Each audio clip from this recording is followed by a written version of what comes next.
السلام علیکم، new special سے میں ہوں سلمان کیانی۔ ناظرین، وادی تیرہ میں ہزاروں افراد کی نقل مکانی کا ذمہ دار کون ہے؟ وفاقی حکومت اور کے پی سرکار آمنے سامنے آ گئی ہیں۔ اس وقت ہزاروں افراد شدید برف باری کی وجہ سے بے رحم موسم کے سامنے بے سہارا پڑے ہیں۔ تحریک انصاف حکومت پر الزام لگا رہی ہے کہ وفاق کے پی میں تحریک انصاف کو غیر مقبول کرنے کے لیے ایسے اقدامات کر رہا ہے تاکہ تحریک انصاف کے قلعے میں دراڑ ڈالی جا سکے، لیکن وزارت اطلاعات نے اس جھوٹے پروپیگنڈے کا سختی سے نوٹس لیا ہے۔ وزارت اطلاعات کا کہنا ہے کہ موسم کی سختی کی وجہ سے ہر سال ہزاروں لوگ نقل مکانی کرتے ہیں۔ اس معاملے کو فوج سے جوڑنا سازش ہے۔ فوج کی جانب سے جب ٹارگیٹڈ آپریشن جاری ہیں تو پھر نقل مکانی کی ضرورت کیوں پڑی؟ اس کا ذمہ دار کون ہے؟ دوسری جانب تحریک انصاف 8 فروری کو ملک بھر میں پہیہ جام کرنے کی کال دے چکی ہے۔ اب جے یو آئی فے نے بھی اعلان کر دیا ہے کہ 8 فروری کو دھاندلی کے خلاف بھرپور احتجاج کیا جائے گا اور 8 فروری کو یوم سیاہ منایا جائے گا۔ کیا تحریک انصاف اور جے یو آئی فے حکومت کے خلاف بڑی تحریک چلانے میں کامیاب ہوں گے؟ ڈومیسٹک وائلنس 2025 کی منظوری کے بعد پیپلز پارٹی کی سینیٹر پلوشا خان نے شادی شدہ مرد حضرات کو مشورہ دیا ہے کہ کالے چشموں کا استعمال کریں۔ کیا اب مرد سزا سے بچنے کے لیے گھروں میں بھی چشمے کا سہارا لیں گے؟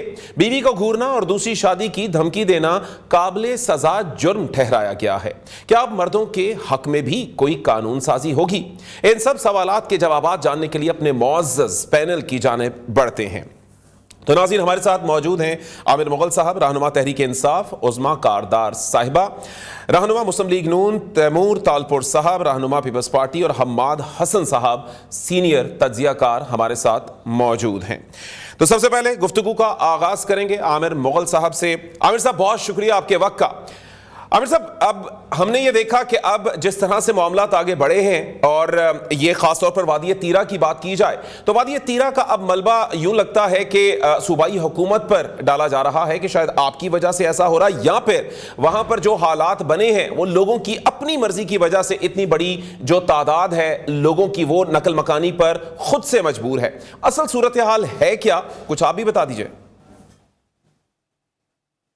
دیکھیں کیانی صاحب، بات یہ ہے کہ یہ سارا ایشو اس لیے پیدا ہوا کہ اس وقت جو خیبر پختونخوا میں جاری آپریشن ہے اس میں وفاق اور صوبائی حکومت جو ہے وہ ایک پیج پر نہیں، اور صوبائی حکومت نے اس پہ بڑی کوشش کی کہ ہم وفاق کے ساتھ مل کے اس پہ کوئی ایسا ایک پالیسی بنائیں، کوئی ایسا طریقہ کار بنائیں کہ جس میں دہشت گردوں کو ٹارگٹ کیا جا سکے۔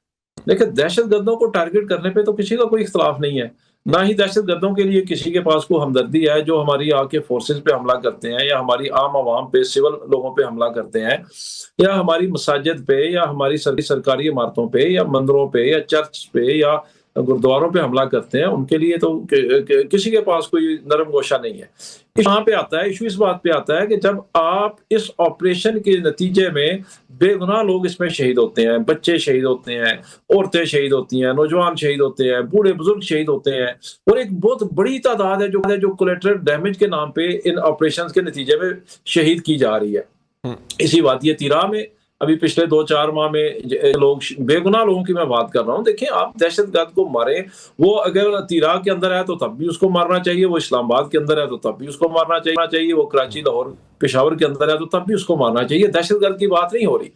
تو اب جو صوبائی حکومت نے یہ بیان دیا ہے کہ اس کو نیچا دکھانے کے لیے، یا اس کو جو ہے وہ ضد اور انا کی بھیڑ چڑھایا جا رہا ہے، دیکھیں اس میں ہمارے ایک ادارے کے جو ترجمان ہیں ان کی پچھلے دنوں پریس بریفنگ میں دیا گیا ایک بیان ہے کہ تیرہ میں آپریشن جاری ہے اور ہم کر رہے ہیں۔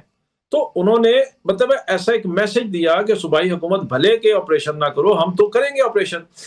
اور اس سلسلے میں تو میں تو کہتا ہوں اتنا بڑا سٹیپ لیا سہیل آفریدی صاحب نے کہ انہوں نے ساری جماعتوں کو اکٹھا کیا ایک چھت کے نیچے صوبائی اسمبلی میں، جس میں پیپلز پارٹی، جس میں نون لیگ جو اپوزیشن لیڈر ہے ڈاکٹر عباد الرحمان وہ موجود تھے، جس میں اے این پی کی نمائندگی موجود تھی، جس میں پی ٹی ایم کی نمائندگی، جے یو آئی کی نمائندگی موجود تھی۔ سب نے مشترکہ متفقہ طور پہ اعلامیے پہ دستخط کیے کہ آپ کے پی کے میں مذاکرات کریں۔ تو جب آپ ایک صوبہ جو اکائی ہے ریاست کی، آپ کے آئین میں آپ کی جو ریاست ہے اس میں آپ کی وفاقی حکومت، صوبائی حکومت یہ ساری شامل ہے. میں اس بات سے قطع نظر بات کر رہا ہوں کہ وفاقی حکومت لیجیٹیمیٹ ہے یا نہیں ہے. صوبائی حکومت تو کم از کم لیجیٹیمیٹ ہے, اس کو عوام نے 2/3 اکثریت دی ہوئی ہے, یہ عوام کے نمائندے ہیں. پھر ساری جماعتوں نے مشترکہ طور پہ جب بیٹھ کے کہہ دیا کیانی صاحب کہ آپ مذاکرات کریں, تو آپ پھر اگر بہت سے زبردست ایسا آپریشن کریں گے جس کے نتیجے میں لوگ بے گھر ہوں گے, لوگوں کو گھروں سے نکلنا پڑے گا, کولیٹرل ڈیمیج کے نام پہ بے گناہ لوگ مارے جائیں گے, تو یہی پوچھ لیتے ہیں تو آئے گا. تو کیانی صاحب ہماری صرف اتنی گزارش ہے کہ وفاقی حکومت اور یہ دفاعی ادارے پوچھ لیتے ہیں. سر عامر صاحب ہمارے ساتھ ہی رہیے گا, آپ کی جانب پھر آؤں گا. عثمان صاحبہ ہمارے ساتھ موجود ہیں. عثمان صاحبہ, اتنی بڑی مس مینجمنٹ, اور جہاں پر ہمیں نظر آتا ہے کہ اتنے ہزاروں کے حوالے اگر ہم دیکھیں, گاڑیاں ہیں, قافلے ہیں, لوگ نقل مکانی کر رہے ہیں, اور اوپر سے موسم کی شدت, اور کوئی بھی اس حوالے سے اس چیز کا جو ہے وہ ذمہ لینے کو تیار ہی نہیں کہ آخر اتنی بڑی یہ جو ہجرت ہے وہ کس کے نتیجے میں ہو رہی ہے, ایک دوسرے پر ملبہ ڈالا جا رہا ہے. جی بسم اللہ الرحمن الرحیم. بہت شکریہ سلمان, آپ نے مجھے انوائٹ کیا. سلمان, آپ کو پتہ ہے کہ پاکستان کو بہت انٹرنل اور ایکسٹرنل چیلنجز ہیں, اور ٹی ٹی پی جس طرح سے ری گروپ ہو کے افغانستان سے دہشت گردی کے واقعات اور جو حملے پاکستان پہ کرتے ہیں, وہ کم از کم 20,000 کی دفعہ وہ حملے کر چکے ہیں. اب اتنا بڑا یہ دہشت گردی کا جو ناسور ہے, وہ کسی عام جو ہے حکومت کے یا کابینہ کی یا پارلیمنٹیرین تو ہے, اس کا مقابلہ نہیں کر سکتا. اس کے لیے تو ہمارے ادارے ہیں نا, ہمارے جو یہ انٹیلیجنس بیسڈ آپریشنز ہوتے ہیں, اور یہ بڑے ایک کانفیڈینشیل طریقے سے, سیکرٹ طریقے سے کرنے پڑتے ہیں. ہماری افواج جو ہے وہ ہمارے اداروں کے ساتھ مل کے یہ ناسور جو ہے اور یہ دہشت گرد جو ہے ان کو جہنم واصل کرتے ہیں. اور یہ جو ہے اب جو کے پی ہے سب سے زیادہ جو ہے افیکٹڈ صوبہ ہے ہمارا, سب سے زیادہ جو متاثر صوبہ ہے وہ کے پی ہے. اب ہم کے پی کے لوگوں کو اکیلے تو نہیں چھوڑ سکتے ہیں. اب یہ تیرہ میں اگر لیکن عثمان صاحبہ, اس حوالے سے اب ہم نے دیکھا کہ پی ٹی آئی حکومت تو الزام لگاتی ہے, وہ کہتی ہے کہ ہمیں تو غیر مقبول کرنے کے لیے آپریشن کیا جا رہا ہے. اگر یہ شروع کیا ہے تو پھر اس کی مکمل طور پر ذمہ داری بھی لیں. دیکھیں, یہ اب ان کا جو سوچ ہے اس کا ہم کیا علاج کر سکتے ہیں.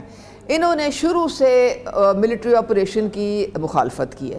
جب بھی ہمارے جو ادارے ہیں یا جو ہماری ایجنسیز ہیں وہ نشاندہی کرتی ہیں تو یہ راستے میں روڑے اٹکاتے ہیں, یہ غلط کہانیاں پھیلاتے ہیں, یہ گمراہ کرتے ہیں لوگوں کو اور اداروں کے خلاف کھڑا کر دیتے ہیں. یہ کہاں کی انسانیت ہے بھئی؟ آپ خود تو مقابلہ کرنے کے قابل ہیں نہیں. آپ کی کون سی ٹریننگ ہے یا آپ کے پاس کون سا کوئی ایکوپمنٹ ہے جس سے آپ نے یہ دہشت گردوں کا مقابلہ کرنا ہے جو لیٹسٹ یہ ہتھیار لے کے تو آپ کے اوپر یہ حملے کرتے ہیں. تو آپ انسٹیڈ کہ آپ تعاون کریں اپنے اداروں کے ساتھ, اپنی ایجنسیوں کے ساتھ, آپ الٹا جو ہے لوگوں کو ان کے خلاف جو ہے وہ کرتے ہیں اور کہتے ہیں یہ بھئی کولیٹرل ڈیمیج. ہمارے جب ایک دہشت گرد جو ہوتا ہے تو وہ مالی اور جانی نقصان جو کرتا ہے اس میں کوئی تفریق نہیں کرتا. وہ اس میں آپ دیکھیں نا کہ وہ بھی اس کو تو آپ دیکھیں کیسے روکنا ہے. لیکن عثمان صاحب مسئلہ یہی ہے نا کہ یہ سارا کچھ جو نظر آتا ہے, جو سوشل میڈیا پہ جس قسم کی ہم دیکھتے ہیں فوٹیجز چل رہی ہیں, وہ سب کچھ مس مینج نظر آتا ہے.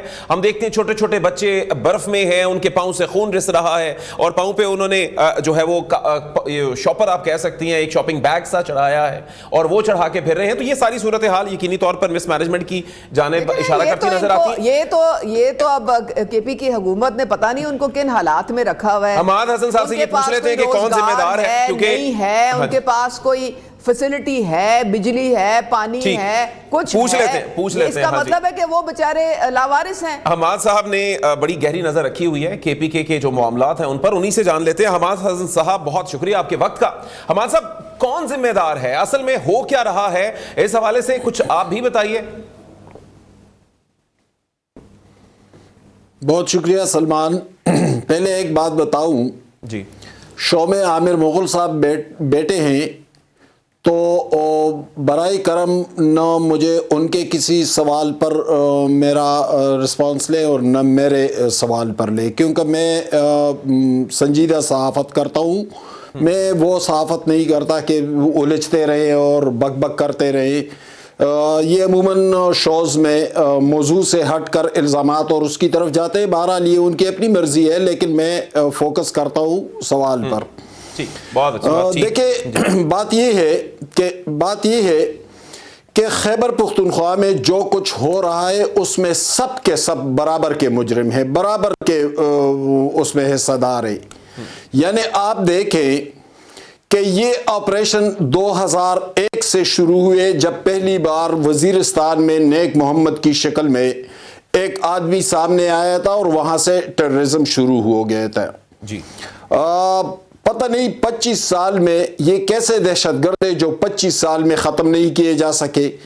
حالانکہ انڈیا کے ساتھ ہم لڑتے ہیں تو چند گھنٹوں کے اندر ہم 1.25 ارب کی انڈیا اور ان کی 15 لاکھ فوج اور ان کے رافیل اور اس کے S-400 اور ان کے پٹھان کوٹ اور ادھمپور تک کو ادھیڑ کر رکھ دیتے ہیں, پوری دنیا سے خراج بھی لیتے ہیں. لیکن ذرا نا میں بیچ میں آپ سے کچھ چیزیں کلیریفائی کرنا چاہوں گا, کیونکہ یہ الزام تو پی ٹی آئی پر لگایا جاتا ہے کہ وہ شاید دوبارہ سے لے کر آئے ان سب لوگوں کو, تو اس حوالے سے بھی کچھ کلیئر کر دیجیے گا کہ کس نے بسایا ان کو. میں آتا ہوں آپ کے پورے سوال کی طرف آتا ہوں. تو اس میں تو کوئی شک نہیں ہے کہ ہماری ادارے کی کارکردگی انتہائی شاندار رہی, پوری دنیا سے خراج لیا. اب اس چیز کو بھی ختم کر دینا چاہیے. خواہ آپ افغانستان کے اندر ہی ٹیررسٹ کیمپوں کو کیوں نشانہ نہ بنائے, ملیا میٹ کر کے رکھ دے. بہت ہو گیا, 25 سال بہت زیادہ ہے. پختون بیچارے ایک روز اپنے سامانے اٹھائے, اپنے گھر اجاڑتے, ایک جگہ سے دوسری جگہ شفٹ ہو جاتے, دوسری جگہ سے تیسری جگہ. ایک اور اس میں فیڈرل گورنمنٹ آپ دیکھ لے, کبھی پرائم منسٹر کو, کبھی کابینہ کے وزراء کو, کبھی ان لوگوں کو آپ نے دیکھا کہ جا کر پشاور بیٹھ گئے ہو اور وہاں پر وفاقی کابینہ کے پے در پہ اجلاس ہوئے ہو, معاملات کو پوری طرح فوکس کیا ہو. ہم نے تو کبھی نہیں دیکھا. حالانکہ عمومی طور پر اسی طرح ہوتا ہے کہ فیڈرل گورنمنٹ جا کر بیٹھ جاتی ہے اس مقام پر اور فیصلے کرنے لگتے ہیں, لیکن یہ خیبر پختونخوا کو اسی طرح چھوڑ دیا گیا ہے. اب آتے ہیں پی ٹی آئی کی طرف. پی ٹی آئی کی حکومت ہی تھی. ڈپٹی کمشنر کس کا تھا؟ ڈپٹی کمشنر اسی سہیل افریدی کا ڈپٹی کمشنر تھا, اسی کی انتظامیہ ہے. اور اس نے اس 24 رکنی کمیٹی کے ساتھ تمام نکات پر اتفاق بھی کر لیا تھا, اس پر دستخط بھی کر لیے تھے. آج اس کو ڈسون کر رہے ہیں. تو ہمیں بتائے جائے کہ یہ جو تیرا کے بیچارے عوام اس برفیلے موسم میں, اس سرد موسم میں بے یار و مددگار پھر رہے ہیں, تو اس کے ذمہ دار کون ہے؟ یعنی اس کی ذمہ داری تو کوئی نہیں لے رہا ہے. جو ڈپٹی کمشنر اور کمشنر پشاور, ان کو بلا کر پوچھ لے کہ جب آپ کا معاہدہ ہو گیا تھا اور 24 نکات پر تمام معاملات طے پائے تھے, 4 ارب روپے ریلیز ہو گئے تھے, یہ بھی طے پائے تھا کہ جس کے گھر مکمل طور پر برباد ہو اس کو 30 لاکھ روپے دیے جائیں گے, جس کے گھر پارشل ڈیمیج ہو اس کو 10 لاکھ روپے دیے جائیں گے, ہر خاندان کو 50,000 روپے دیے جائیں گے. وہ تمام معاملات کدھر چلے گئے؟ ایک اور بات یہ کہ تیرا سے سیزنل مائیگریشن ہوتی ہے, یہ کوئی اتنا بڑا مسئلہ بھی نہیں تھا. یہ لوگ ویسے بھی سردیوں میں اس طرف باڑہ, کجورائے, علم گدر, پشاور کی طرف آ جاتے ہیں. تو یہ شفٹنگ تو قدر آسان تھی. پھر یہ اتنا مشکل مسئلہ کیوں بنا, اتنا پرابلمیٹک کیوں بنا یہ معاملہ؟ دیکھیں تمام لوگ, خصوصاً خیبر پختونخوا کی جو انتظامی صلاحیت ہے وہ بری طرح ایکسپوز ہو کر رہ گئی ہے. چلیں ٹھیک ہے, یعنی کہ سیاستدان جو بھی جس طرح سے بھی عوام کے منتخب نمائندے تو ہوتے ہیں, لیکن اس کے باوجود یوں لگتا ہے کہ ان کی باہمی چپکلش لوگوں کی زندگی کو تنگ کر رہی ہے, اور یہی ہم وادی تیرا میں بھی دیکھتے ہیں. اسے آگے بڑھتے ہوئے کچھ بات کریں گے 190 ملین پاؤنڈ کے حوالے سے. عثمان صاحب 190 ملین پاؤنڈ کے حوالے سے حکومت ہم نے دیکھا کہ انٹرپول کو قائل نہیں کر پائی شہزاد اکبر صاحب کے حوالے سے. یہاں پر آپ نے عمران خان صاحب کو اندر کر دیا, تو ایسا کیا ہے کہ آپ ابھی تک ان کو اندر رکھے بیٹھے ہیں اور انٹرنیشنل اداروں کو آپ ابھی تک قائل ہی نہیں کر پا رہے؟ سلمان, انفارچونیٹلی ایکسٹریڈیشن ٹریٹی جو ہے ہماری سائن ان کے ساتھ نہیں ہوئی یو کے کے ساتھ, تو اس لیے وہ انٹرپول جو ہے وہ ہمارے ساتھ تعاون کریں یا نہ کریں ہم ان کو فورس نہیں کر سکتے ہیں. ہم نے ان کو تمام ایویڈنس دیے ہیں, ان کو تمام باتیں جو ہے ان سے آگاہ کیا ہے, ثبوت دیے ہیں, لیکن یہ ایک کنٹری ٹو کنٹری جو ہے یہ آپ کو ڈپلومیٹک طریقے سے اس کو ہینڈل کرنا پڑے گا. اگر ٹریٹی سائن کریں گے تو شاید بات آگے بڑھ سکتی ہے. یہ اسی لیے بھاگ کے وہاں بیٹھ جاتے ہیں نا جا کے, اسی لیے وہاں جا کے اسائلم لے لیتے ہیں. ان کو پتہ ہے ان کو پتہ ہے نہیں جاتے ہیں, ان کی جو سب سے پسندیدہ جگہ ہے وہ یوں ہی لگتا ہے کہ وہ یو کے ہی ہے, اسی لیے کیونکہ ان کو وہاں اسائلم مل جاتا ہے. لیکن آپ کو پتہ ہے کہ اب یو کے نے اپنے قوانین بڑے سخت کرنے شروع کر دیے ہیں, اور اس سے ڈیمیج ہمارے اسٹوڈنٹس کو ہو رہا ہے, یا جو ایک صحیح ایک طریقے سے مائیگریٹ کرتے ہیں ایک پراپر وجہ کی, اور ان کے پاس کاغذات بھی, ڈاکیومنٹس بھی اپنے پورے ہوتے ہیں, ان کو بھی ان کے اوپر بھی کٹس لگائے جا رہے ہیں. ان کو بھی اب جو ہے اب پرابلمس کا سامنا کرنا پڑ رہا ہے اس وجہ سے, کیونکہ وہ لوگ جو ناجائز طریقے سے, غیر قانونی طریقے سے مائیگریٹ کرتے ہیں, وہاں جا کے تو پھر اسائلم مانگنا شروع کر دیتے ہیں. تو یہ جو ہے نا یہ ایک سیکیورٹی ہیزرڈ بنتا چلا جا رہا ہے, اور جو جینیون لوگ ہیں جو باہر جانا چاہتے ہیں وہ ان کو جو ہے اس سے بہت نقصان ہو رہا ہے. تو ہمیں بھی یہ سوچنا چاہیے.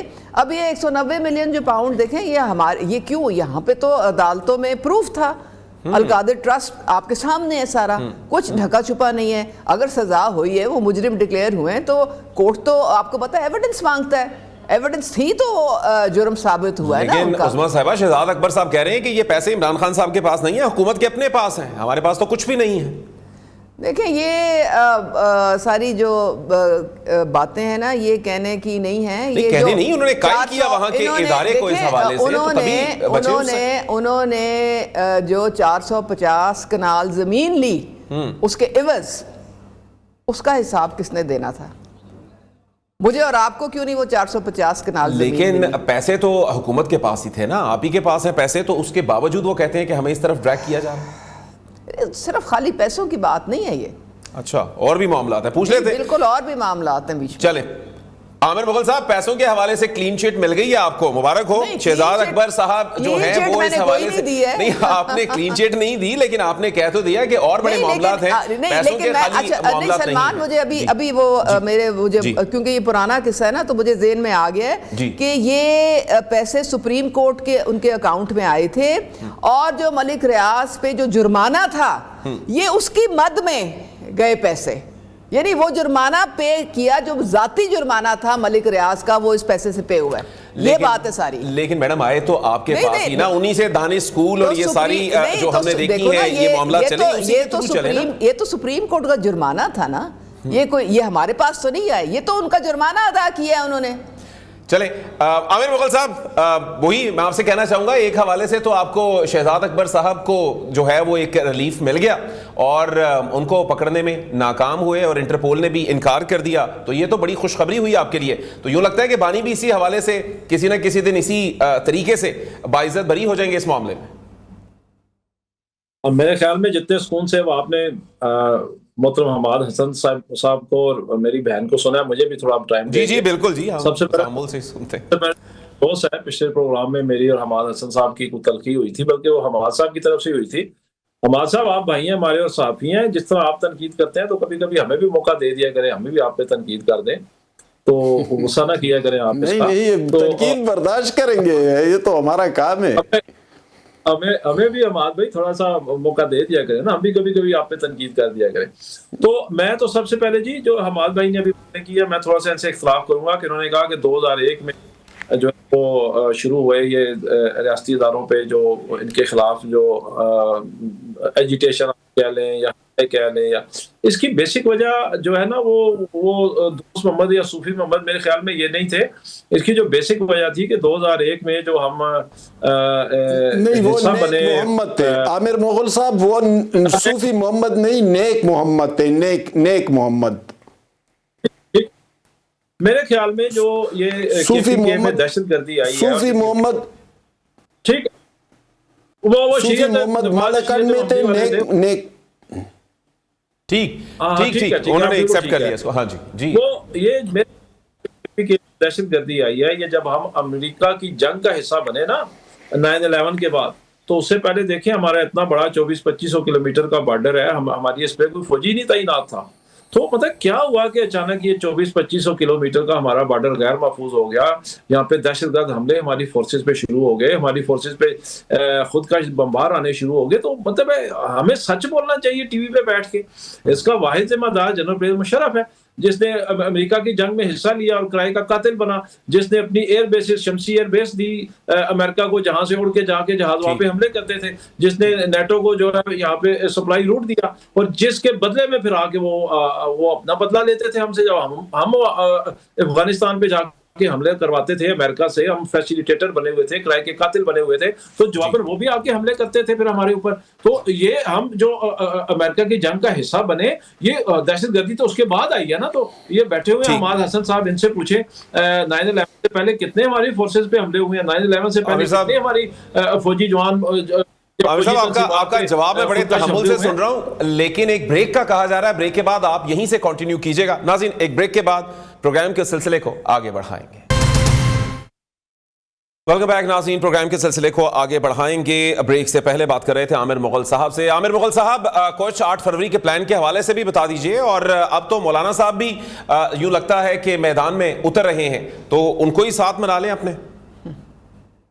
ہاں دیکھیں جی، میں اگر آپ اجازت دیں تو اپنی بات کمپلیٹ کر لوں. میں یہ کہہ رہا تھا کہ جو دہشت گردی کا ناسور ہے یہ پاکستان میں لانے کا ذمہ دار جنرل پرویز مشرف ہے.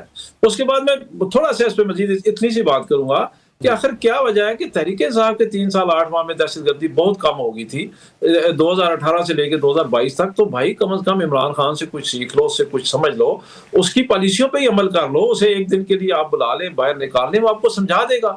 آپ لڑ کے نہیں اس طرح اس کو ختم کر سکتے ہیں. میں دہشت گردوں کی بات نہیں کر رہا. دہشت گرد کو جہاں بھی ہو، لاہور ہو، پشاور ہو، اسلام آباد ہو، اس کو مرنا چاہیے. لیکن جب آپ بے گناہ لوگوں کو مارتے ہیں، عورتوں، بچوں، بوڑھوں کو اور نوجوانوں کو شہید کرتے ہیں، تو پھر ان لوگوں میں ریونج پیدا ہوتا ہے. تو ایسی پالیسی صوبائی حکومت کے ساتھ مل کے بنائیں جو صرف دہشت گردوں کے خلاف آپریشن ہو، جس میں صرف دہشت گرد مارے جائیں، بے گناہ لوگ نہ مارے جائیں. تو آپ کامیاب ہو جائیں گے اس دہشت گردی کے خلاف. ادروائز آپ 1000 آپریشن پہلے کر چکے ہیں، 1000 آپ دوبارہ کر لیں. نقصان کس کا ہوگا؟ میری فورسز کا ہوگا، میری عوام کا ہوگا، میرے پاکستان کا ہوگا، میرے غریب لوگوں کا ہوگا. دوسرا جی، میری محترم بہن نے بات کی عظمیٰ کردار صاحبہ نے، جو 191 ملین پاؤنڈ کا جو کیس تھا، اور جس پہ ابھی انہوں نے ریفیوز کیا انٹرپول نے برسٹر شہزاد اکبر کو لے کے آنے سے. میں تھوڑی سی اپنی بہن کی درستگی کر دوں. شاید وہ عمر میں بڑی ہیں میرے سے، یا ٹھنڈ کی وجہ سے ان کی یادداشت جو ہے وہ کام نہیں کر رہی. یہ کیس میرا سب کچھ کام کر رہا ہے، میری فکر نہ کریں آپ، اپنی فکر کریں، اپنی بات کریں. میری ذات پہ آپ کوئی کامنٹ نہ کریں، ٹھیک ہے؟ میں نے آپ نے جان بوجھ کے جو ہے نا معاملات کو اس جانب لے جاتے ہیں. یہ ان کی عادت ہے. وہ آپ کے جو اینالسٹ بیٹھے بالکل صحیح کہہ رہے ہیں. عظمیٰ بہن، آپ نے تو خود کہا میری یادداشت نہیں تھی، تو میں نے اس لیے کہا کہ شاید اس ٹھنڈ کی وجہ سے ہو گیا ہو. آپ نے تو خود یہ بات کہی ہو جاتی ہے. عامر مغل صاحب، انسان جو ہے وہ ہر چیز، ہاں جی، وہ 191 یا 173 ملین پاؤنڈ تھے. میں آپ کو بتاتا ہوں کیانی صاحب، اس پہ نا چونکہ ایک شخص تھا وہ بغض سے بھرا ہوا تھا اور مر رہا تھا بغض میں، جس کا نام تھا قاضی فائد عیسیٰ. اس نے جو ایشو بنا ہوا تھا ملک ریاض کا اور گورنمنٹ آف پاکستان کا، تو اس میں اس نے اس کو جب بلایا، اس نے اس میں زبردستی شامل کر دیا کہ یہ 191 ملین پاؤنڈ جو ایکچوئل 173 ملین پاؤنڈ تھے، تو یہ کیسے آئے ہیں پاکستان میں، اور سپریم کورٹ کے فنڈ میں یہ کیا کر رہے ہیں. تو وہ مشرق بینک کے تھرو یہ آئے تھے. یہ جو پیسے پاکستان میں آئے ہیں مشرق بینک کے تھرو آئے تھے. تو مشرق بینک کے جو ہیڈ ہیں انہوں نے یہ بتایا کہ یہ رقم جو ہے یہ ملک ریاض کے ذاتی اکاؤنٹ سے ٹرانسفر ہوئی ہے.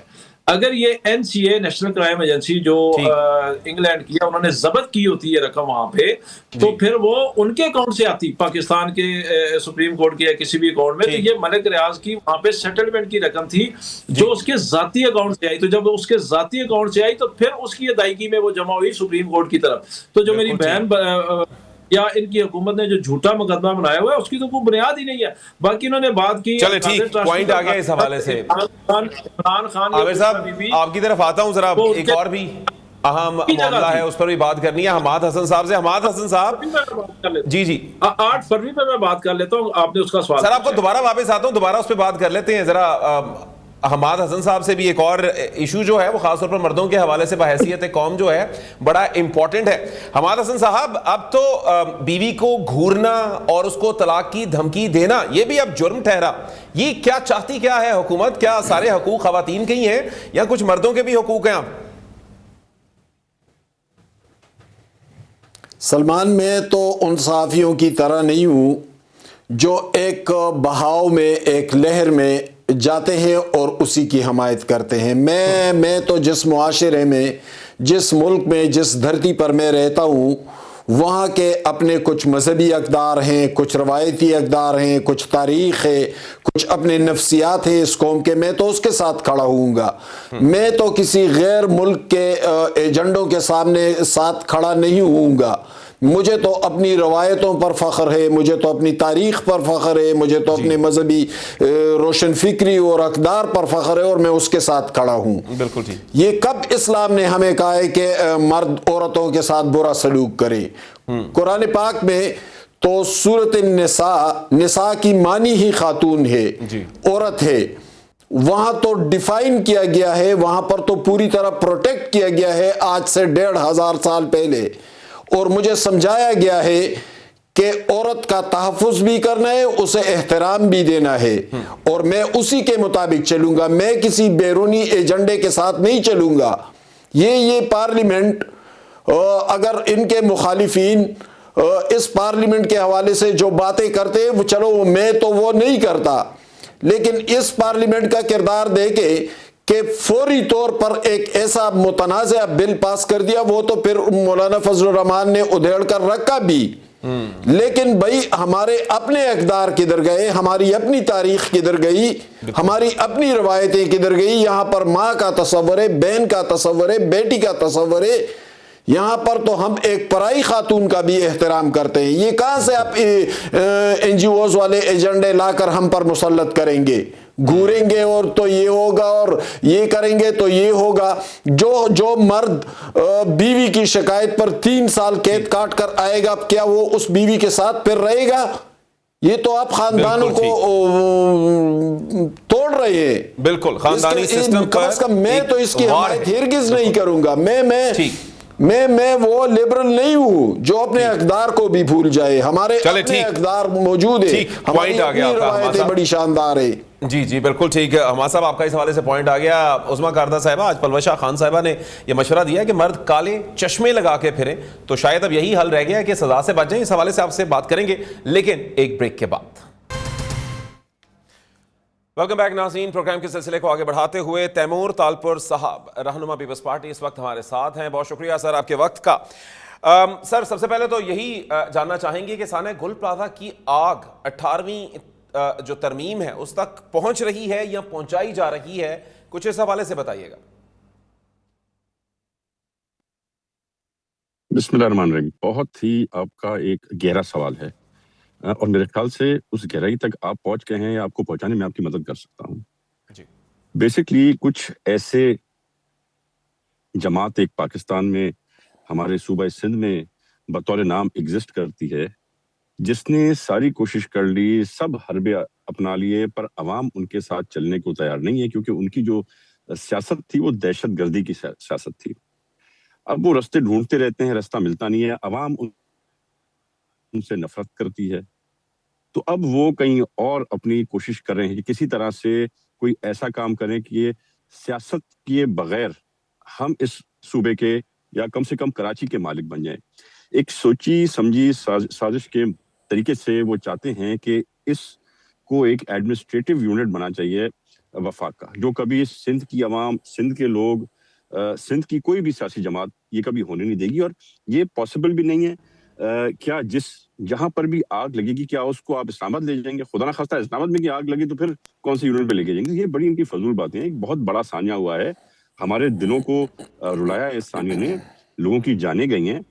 پر جو سب سے بڑا آنسو نکال رہے ہیں, جو کروکوڈائل ٹیئرز جو جماعت ایم کیو ایم دکھا رہی ہے, جو ان کے گورنر دکھا رہے ہیں, جو باقی ان کے ورکرز اور لیڈرز دکھا رہے ہیں وہ کروکوڈائلٹزم پہ بنتے نہیں ہیں، کیونکہ یہ وہ جماعت ہے جس نے 250 بندوں کو ایک ثانیے کے اندر ایک فیکٹری میں بلدیہ میں بند کر کر لاک کر کر کیمیکل چھڑ کر مار دیا تھا.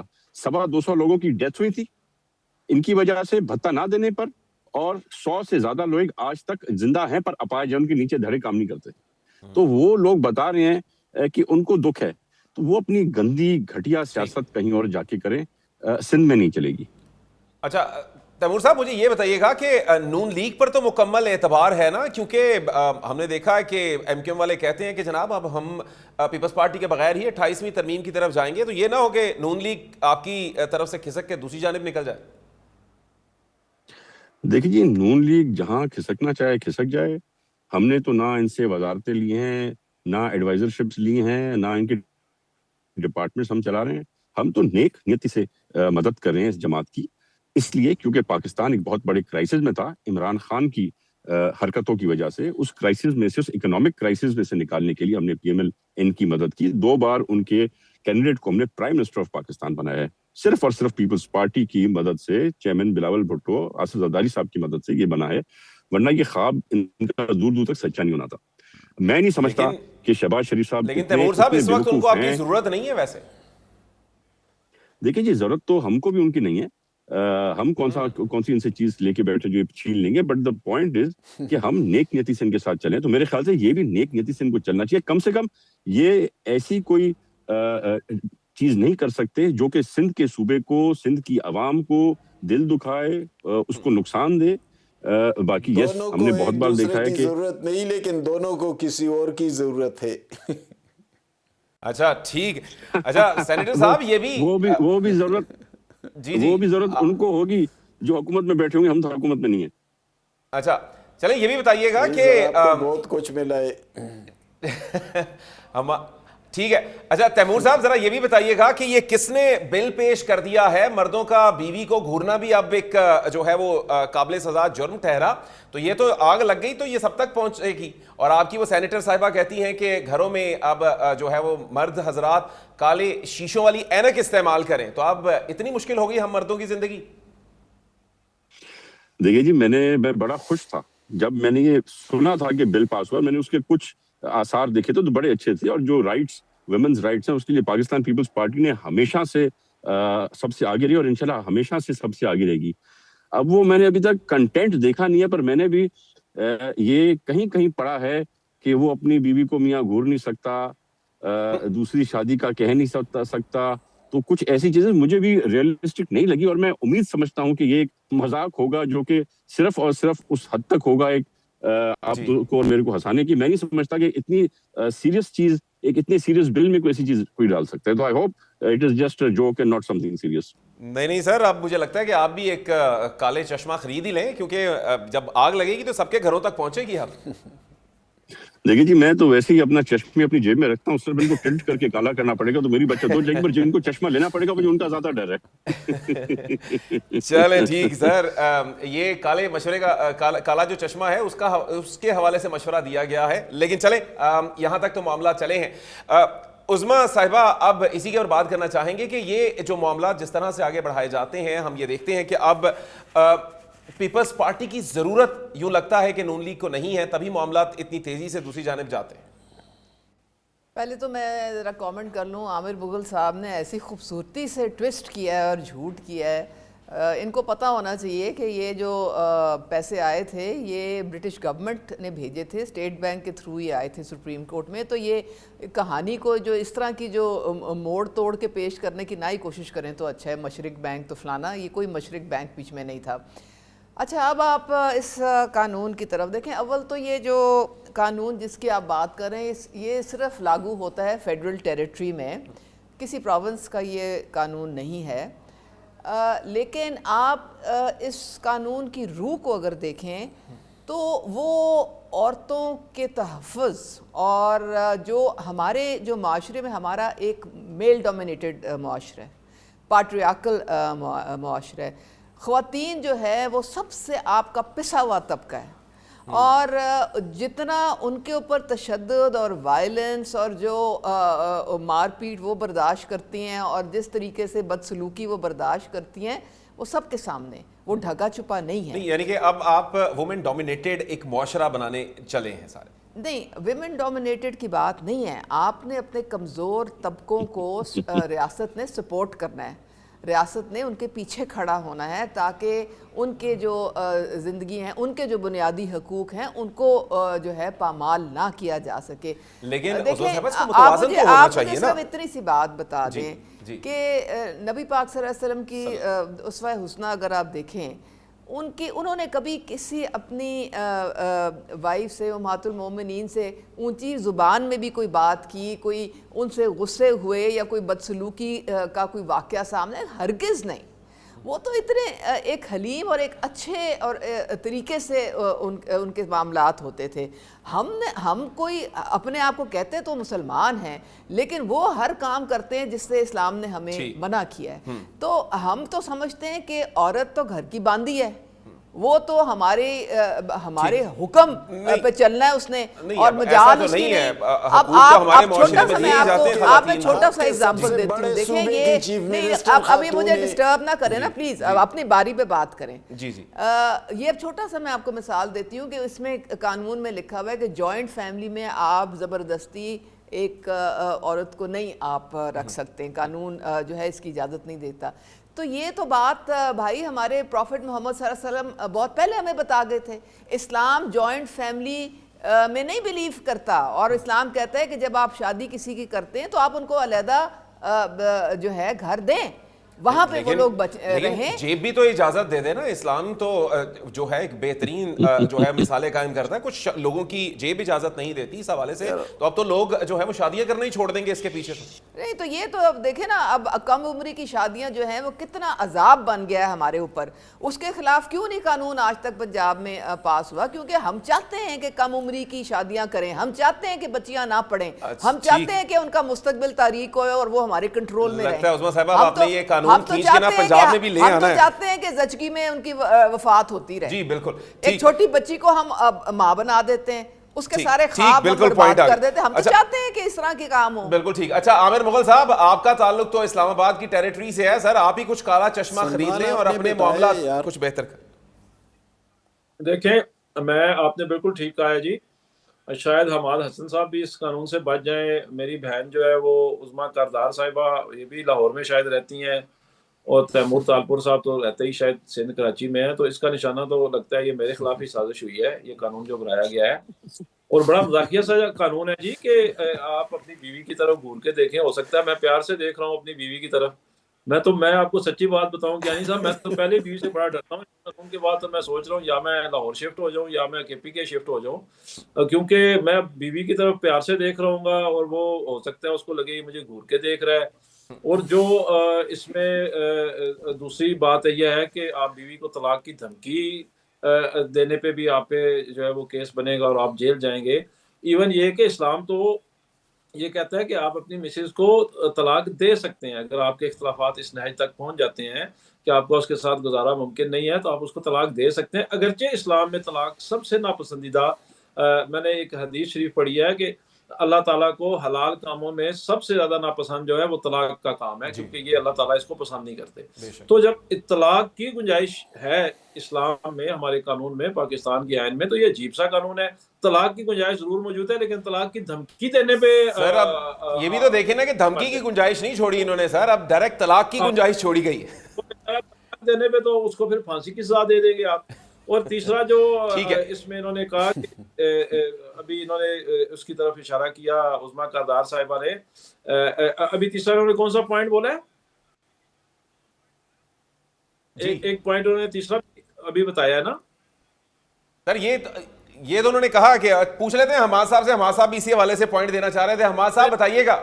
نہیں، عظما صاحبہ نے ایک تیسرا پوائنٹ کی طرف اشارہ کیا ہے. سر اب یہ آپ بھی بھول گئے ہیں. پہلے آپ عظما صاحبہ کو کہہ رہے تھے کہ بھول گئے. جوائنٹ فیملی اس کا مطلب ہے یہ خود بھی نہیں بلیو کرتے اس میں.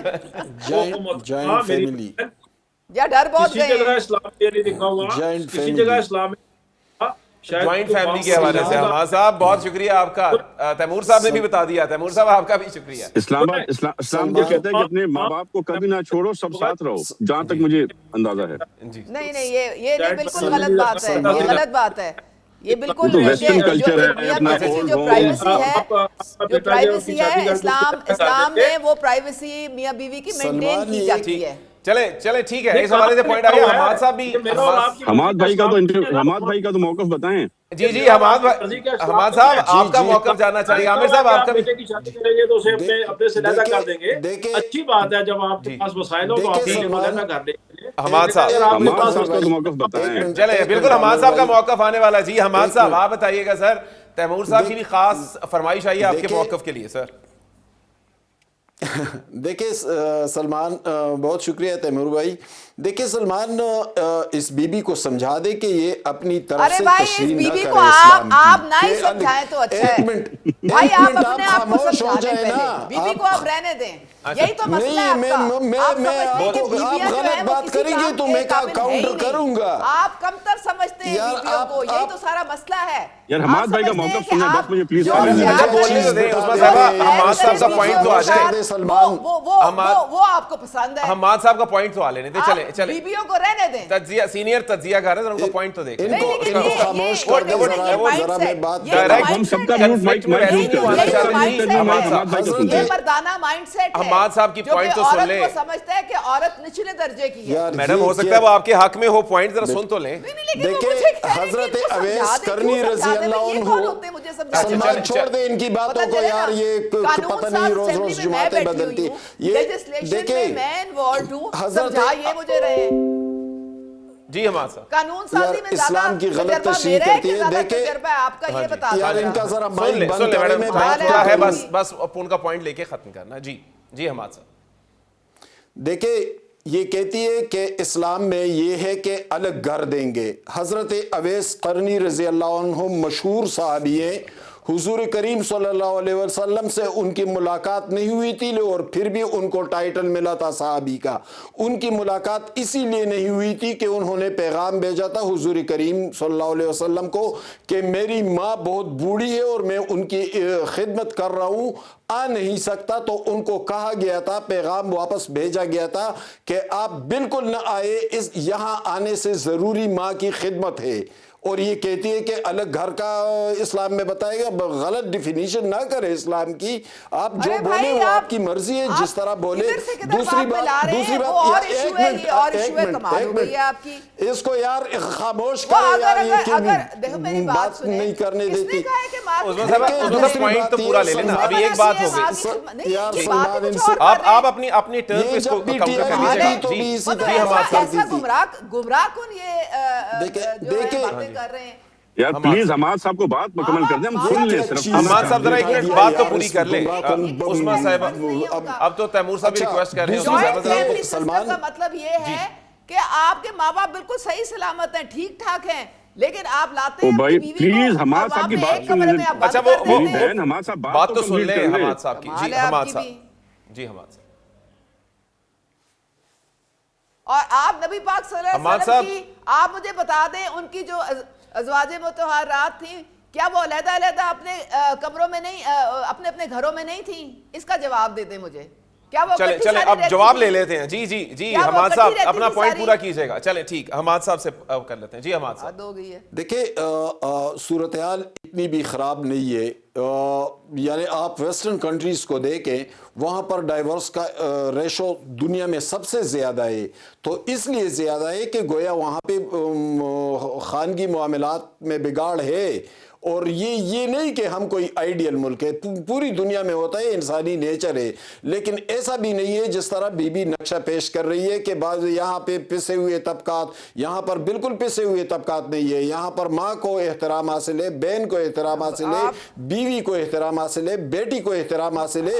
اور یہ احترام جو ہے یہ ہماری روایات سے جڑا ہے, یہ ہمارے دین سے جڑا ہے, ہمارے نفسیات سے جڑا ہے. یار خدا کے لیے اس کے ساتھ ہمیں نہ بٹایا کے لیے آپ سٹیٹسٹکس دیکھیں کہ خواتین کے ساتھ بات سن لینا میڈم, پھر آپ اپنے پوائنٹ پہ بتا دیجئے گا. دینی جذباتیں, ہمارے کچھ دینی روایاتیں. اس میں صاحب ذرا سن لیں تشدد کے عورتوں کی واقعات بچاروں مغرب کی میں تو نہیں آپ ہوتے. آواز بالکل ہی آپ کہہ رہے ہیں نا ڈبے میں بند کر کے ان کو رکھ لیں. دیکھیں آئیڈیل کہیں بھی نہیں ہوتا. مغرب میں بھی تشدد کے واقعات ہوتے ہیں, مسلمان ملکوں میں بھی ہوتے ہیں. ہمارے ہاں ریشو جو ہے وہ اس میں احترام کا جذبہ زیادہ ہے, اس پہ روایتوں کے اثرات زیادہ ہیں, اور وہ روایتوں وہ احترام جو ہے وہ ہمارے نفسیات اور ہمارے جینز کا حصہ بن چکے ہیں. یعنی ہم ماں کسی بھی شکل میں ہو, ماں خوبصورت ہو, ماں خوبصورت نہ ہو, ماں بوڑھی ہو, ماں جوان ہو, لیکن اس کا احترام ہوتا ہے. بیٹی کے بارے میں بھی اسی طرح ہے, بہن کے بارے میں بھی اسی طرح ہے. بیوی کے ساتھ اختلاف بھی ہوتا رہتا ہے, تلخی بھی ہو جاتی ہے, لیکن بیوی کے ساتھ بھی ایک احترام کا رشتہ ہوتا ہے, اور یہ ہمارے نفسیات کا حصہ بن گئے ہیں. ہمارے نفسیات کا حصہ بنانے میں دینی جذبات بھی ہیں, روایتی جذبات بھی ہیں, ہماری تاریخ بھی ہے. ٹھیک, بالکل ٹھیک, ہمارا صاحب پوائنٹ آ گیا. منفی تصور یہ پیش کرنے سے گریز کرنا چاہیے. عثمان صاحب آپ کی ٹرن ذرا آپ بتا دیجیے گا, آپ کی کو بات رہے کو بھی یہ سبق پڑھا دیں جو سمجھتے ہیں کہ جو بیوی ہے یا جو بہن ہے, جو ماں ہے, جو بیٹی ہے, وہ ان کے اشاروں پہ ناچے, ان کے حکم کے بغیر وہ لیفٹ رائٹ نہ ہو, نہ وہ کہیں آئیں, نہ کہیں جائیں, نہ ان کو وہ فائنینشلی. بہت ایسے گھرانے خاص طور پہ آپ نچلے لیول پہ دیکھیں جہاں عورتیں بیچاری نکلی ہوتی ہیں, کما رہی ہوتی ہیں, اور مرد آرام سے بیٹھے ہوتے ہیں اور وہ حکم چلا رہے ہوتے ہیں. تو ایسی دیکھیں, یہ آپ نے ایکول اپرچونٹی دینی ہے, آپ نے تحفظ کرنا ہے, اور ریاست نے تحفظ کرنا ہے کمزور طبقے کا. تیمور صاحب سے پوچھتے ہیں, حماد صاحب تو چلے گئے, سب سے کمزور طبقہ ہمارا جو ہے وہ عورتوں کا ہے, خواتین کا ہے. تیمور صاحب آخری پوائنٹ آپ سے لینا چاہوں گا جناب, اس کے بعد اختتام کریں گے پروگرام کا. جی آپ کچھ کہنا چاہتے ہیں؟